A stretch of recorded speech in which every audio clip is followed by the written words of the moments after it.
Again, Mr. President, I'd like to thank you very much, and we'll speak to you very soon and probably see you again very soon. Thank you very much, Vladimir. Next time in Moscow. Oh, that's an interesting one. I don't know. I'll get a little heat on that one, but I could see it possibly happening. Thank you very much, Vladimir. And thank you all. Thank you. Thank you. Thank you so much.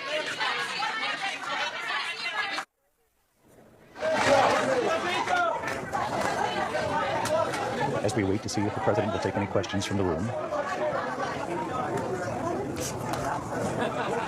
There you have it.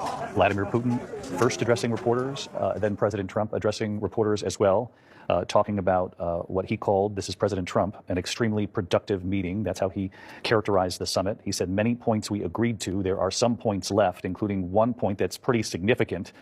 Did not go into detail about what that point was. He did say we're going to save thousands of lives, and he believes that President Putin wants that as well, but didn't clearly say flat out that they have agreed to a ceasefire that begins, whenever. That was not declared by either one of these leaders. He also said that he would be contacting NATO and calling President Zelensky, as we had been reporting in our coverage earlier today. President Trump earlier this week promised that he would call President Zelensky after this summit. So a clear indication from President Trump that that call has not happened yet, though he fully intends to do so. He also intends to call his European allies in the EU, leaders of, I gather, the UK, France, other countries that have been involved in the coalition that has supported Ukraine from the very beginning.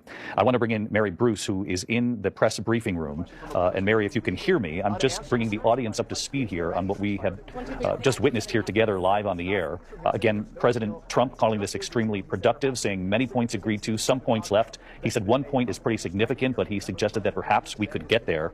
I did not hear, and correct me if I'm wrong, I did not hear any declaration of a ceasefire.